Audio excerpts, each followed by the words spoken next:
Company کی ثقافت کا حصہ راستے پر منحصر ہے۔ یہ وہ سبق ہے جو آپ راستے میں سیکھتے ہیں۔ مہربانی ایک انتخاب ہے۔ وہ لوگ جو بہت زیادہ درست ہے اکثر اپنا خیال بدل لیتے ہیں۔ ایسی چیزیں تلاش کرنا مشکل ہے جو آن لائن فروخت نہیں ہوگی۔ اگر آپ اختراعی بننا چاہتے ہیں تو آپ کو ناکام ہونے کے لیے تیار رہنا ہوگا۔ جو چیز خطرناک ہے وہ ترقی نہیں کرنا ہے۔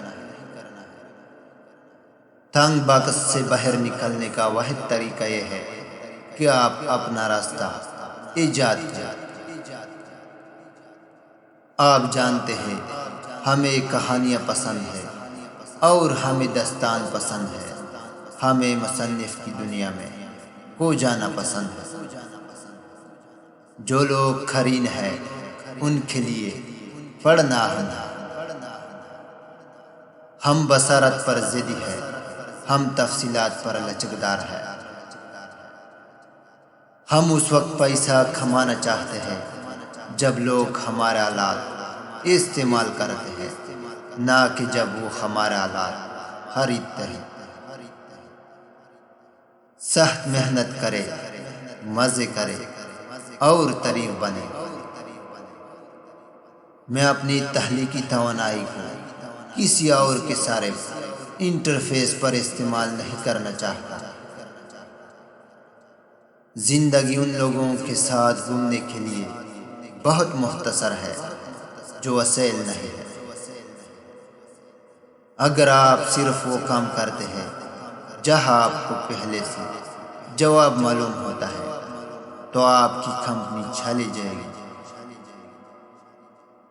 جب آپ عروج کے وقت میں ہو تو لوگوں کو سب سے اہم چیزوں پر توجہ دلانا بہت مشکل ہے۔ دریافت میں ہمیشہ بے حسی شامل رہے گی۔ آپ ان سادہ چیزوں کی قیمت پر بات چیت نہیں کرنا چاہتے جو آپ ہر روز خریدتے ہیں۔ یہ کوئی تجربہ نہیں ہے اگر آپ جانتے ہیں کہ یہ کام کرنے والا ہے۔ کتاب کے بارے میں اہم بات یہ ہے کہ آپ خود کو مصنف کی دنیا میں کھو دیتے ہیں۔ میرا اپنا خیال یہ ہے کہ ہر کمپنی کو طویل مدتی نظریہ کی ضرورت ہوتی ہے۔ میرا خیال ہے کہ اختراع کرنے کا کوئی برا وقت نہیں ہے۔ اگر آپ فیصلہ کرتے ہیں کہ آپ صرف وہی کام کرنے جا رہے ہیں جو آپ جانتے ہیں کہ کام کرنے جا رہے ہیں تو آپ میز پر بہت سے مواقع چھوڑیں گے۔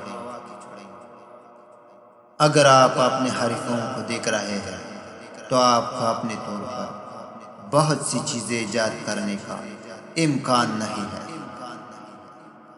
ایک دن میں رہنے کے لیے آپ کو صبر سے تجربہ کرنے سے، ناکامیوں کو قبول کرنے، بیج لگانے، پودوں کی حفاظت کرنے اور جب آپ کو گاہک کی خوشی نظر آتی ہے تو دگنا کرنے کی ضرورت ہوتی ہے۔ ہم ہر وقت خطرات مول لیتے ہیں۔ ہم ناکامی کی بات کرتے ہیں۔ ہمیں سوئی کو حرکت دینے کے لیے بڑی ناکامیوں کی ضرورت ہے۔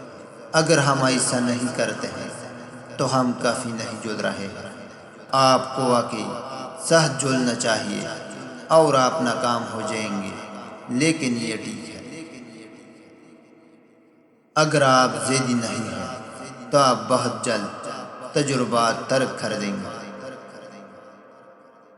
اگر آپ لچکدار نہیں ہیں تو آپ اپنا سر دیوار سے ٹکرائیں گے اور آپ کو اس مسئلے کا کوئی مختلف حل نظر نہیں آئے گا جسے آپ حل کرنے کی کوشش کر رہے ہیں۔ اگر آپ کبھی بھی تنقید کا نشانہ نہیں بننا چاہتے تو نیکی کی خاطر کوئی نیا کام نہ کریں۔ آپ اپنا وقت اور توانائی کہاں خرچ کرنے جا رہے ہیں؟ وہ سب سے اہم فیصلوں میں سے ایک ہے جو آپ کو زندگی میں کرنا پڑتا ہے۔ سب سے ذہین لوگ مسلسل اپنی سمجھ پر نظر ثانی کر رہے ہیں، ایک ایسے مسئلے پر دوبارہ غور کر رہے ہیں جس کے بارے میں وہ سوچتے تھے کہ وہ پہلے ہی حل کر چکے ہیں۔ آخر میں ہم اپنے انتخاب ہے، اپنے آپ کو ایک عظیم کہانی بنائیے۔ چالاکی ایک تحفہ ہے، مہربانی ایک انتخاب ہے، تحائف آسان ہے، وہ آخر کر دیے جاتے ہیں، انتخاب مشکل ہو سکتا ہے۔ اگر میرے پاس ایک دن میں 3 اچھے فیصلے ہو تو یہ کافی ہے۔ انہیں صرف اتنا ہی اعلیٰ معیار ہونا چاہیے جتنا میں انہیں بنا سکتا ہوں۔ قسمت ہر کوشش میں ایک بڑا کردار ادا کرتی ہے، اور میں آپ کو یقین دلا سکتا ہوں کہ ہمارے پاس وافر مقدار میں فراہمی ہے۔